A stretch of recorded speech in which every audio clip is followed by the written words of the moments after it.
Are you looking for all the latest pro football news and content? Of course you are. Who doesn't love football? The question is, how do you get all the latest pro football news and content? There's so many different pro football podcasts on the internet. Which one do you choose? Which one is the right fit for you? Well, you go with the Cross the Middle Show, one of the fastest growing football podcasts out right now.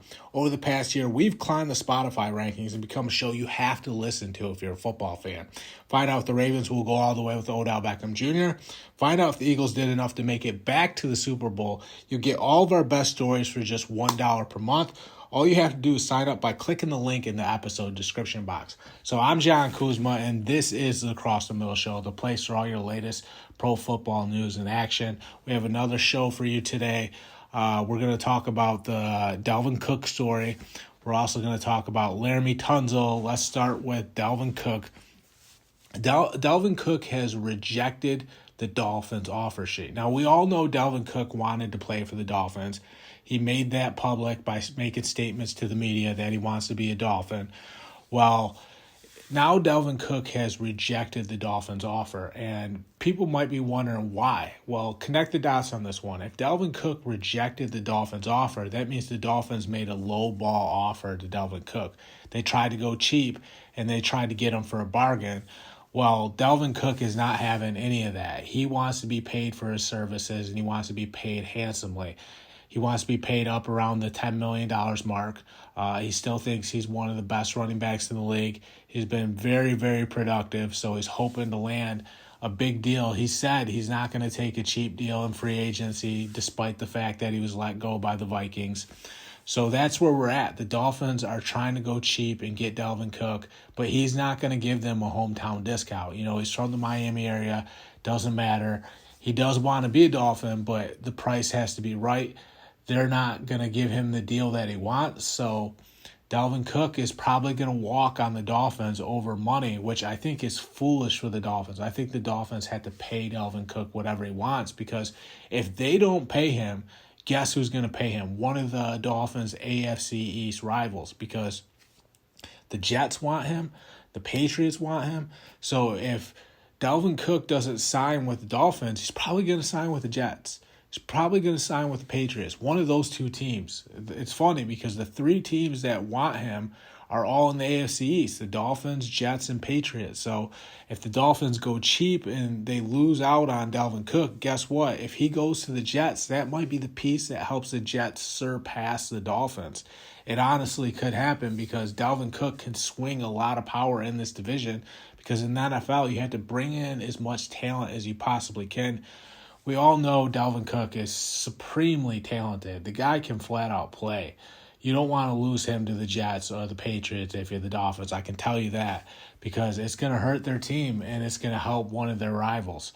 Well, that's where we're at with the Dalvin Cook situation. I mean, still a guy that's got a lot left in the tank. I think he's going to be a good player still. I think the Dolphins are foolish if they go cheap and try to get him on a discount. I don't think it's going to work. I think he'll sign with the Jets. I think it's Jets, Patriots, probably in that order. Maybe the Patriots step up and sign DeAndre Hopkins and Dalvin Cook. That would help them get back in the hunt in the AFC East. But it's not going to go the Dolphins' way if they think they can offer him $4-5 million and come away with Dalvin Cook, because he's just not going to settle for a bad offer like that. He knows he's worth more than that. You're gonna have to pay at least $8, $9, maybe $10 million to get him, and if you don't sign him, then he goes to one of your rivals, and then that swings a lot of power in the AFC East, because the Jets are coming. They're a lot better, and they've gained a lot of ground on the Dolphins. If the Dolphins lose Dalvin Cook to the Jets with Aaron Rodgers, Dalvin Cook, Allen Lazard, and Randall Cobb, guess what? The Jets are going to make a lot of progress with all that talent. So we're going to see what the Dolphins do here. They're going to have to break open the piggy bank and do something if they really want to land Dalvin Cook. We'll see. We'll see what happens, because if they don't do something, if they don't up that offer a little bit, it's not going to work. We know that's the case. Dalvin Cook's not having any of it. I don't blame him either, because look at how running backs are being treated in the National Football League. They're all being overlooked and being passed over right now.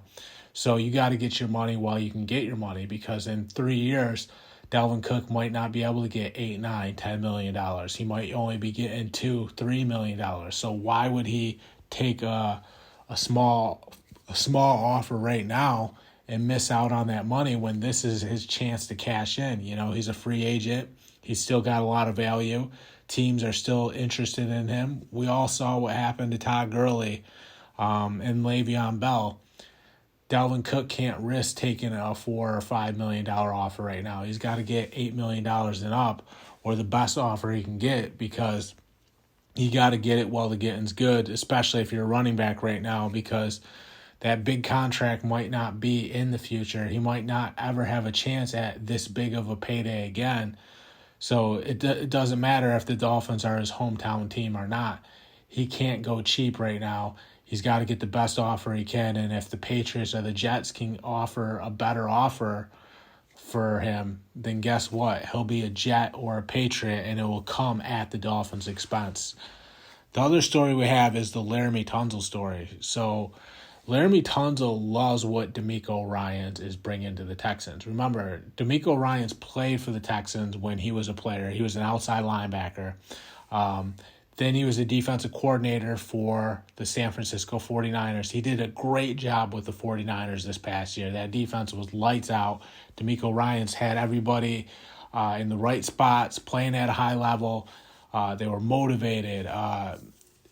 Everything was going right. They were disciplined. Everybody knew their assignment. And not only that, they were super effective. And they got a lot of pressure on the quarterback.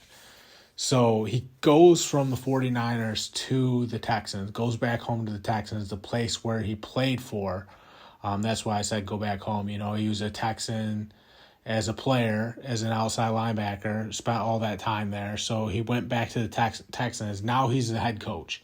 And Laremy Tunsil loves the energy and the vibes that DeMeco Ryans is bringing to the Texans, because the Texans have they're getting a fresh new start, I guess you can say. You know, they got a couple new rookies. You know, Will Anderson's going to help them on the defensive side of the ball. You know, Laremy Tunsil stuck around. I like the direction that they're going in, and got a new quarterback too. He should help out. I mean, the Texans have a nucleus that they can build around, and DeMeco Ryans is a smart coach with a lot of energy and someone that can bring something to the table. And then you have those two rookie players that they can build around. I mean, Will Anderson on defense, I think, you know, DeMeco Ryans is going to cut Will Anderson loose and let him just be the backbone of that defense, just like J.J. Watt and DeMeco Ryans were when they both played for the Texans. They expect Will Anderson to be that guy that just, you know, they're just going to cut him loose and let him go be the alpha dog of that defense. Well, Laremy Tunsil's loving it. He's loving everything that DeMeco Ryans is doing. He loves the direction the team is headed in. He said it's refreshing and it feels good to know that the team is at least in the right hands with DeMeco Ryans, and a coach that has a good feel for the game, has had a lot of success as a player. He was no slouch as a player. DeMeco Ryans can play. So things are shaping up for the Texans. You know, he did a great job with the 49ers too, so he's proven as a coach too. I think it's safe to say up until this point, and I know it's still the offseason, I think it's safe to say that the Texans are buying in, and their best player, Laremy Tunsil, is loving it. So that's a really good sign. It's a step in the right direction for the Texans, because this is a team that didn't have a lot to cheer for last year or cheer about. Now they at least have something, a new coach, two rookie players that they can build around. Will Anderson looks like he's going to be a beast on the defensive side of the ball. It's like I said, a step in the right direction and something that's going to help them get back to at least, I don't know if they're going to be a winning team right now, but at least they're going to be a team that is getting better, a team that is going to be making strides and making progress. And then you build on that. You establish a little bit of momentum, then you keep building on it. And I think they've successfully done this by, getting the young players that they have that they can build around, what they did in the draft with C.J. Stroud and Will Anderson, and then you keep it going. Stroud hopefully can step up and be the guy on offense. Will Anderson, like I said, I talked about him, is going to be a beast on defense. Then you have D'Amico Ryans overseeing it all. Laremy Tunsil's happy, likes the direction the team is going. Step back and look at all this. This is the most optimistic the Texans have been in a while. You have to go back when, Deshaun Watson and DeAndre Hopkins were there and they were making the playoffs, and almost surprised the team there in the playoffs when those guys were there. Came up short, but hey, that's the way it is. They were making the playoffs every year, almost went on a deep run one year.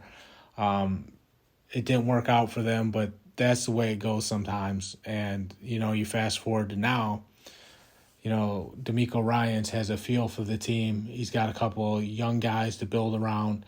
Laremy Tunsil is in the mix. We didn't know when D'Amico Ryans took over. We didn't know if Laremy Tunsil was going to stick around or not. Maybe, wants to force his way out because he doesn't know what direction the team is going in.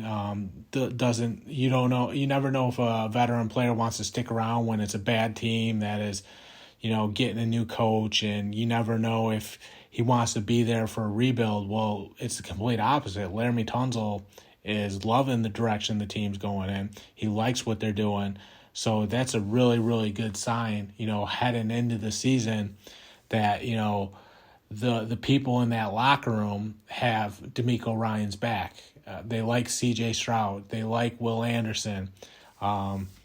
It's a good indication for the Texans. I promise you that, because if there's already good reports coming out about the morale of the team, usually that's a very good sign that there's some hope on the horizon. Really, that's all I got for the latest episode of the Cross the Middle Show. Thank you guys so much. Sign up for $1 per month in the episode description box. Just click the link and sign up. Thank you guys so much. Have a great night.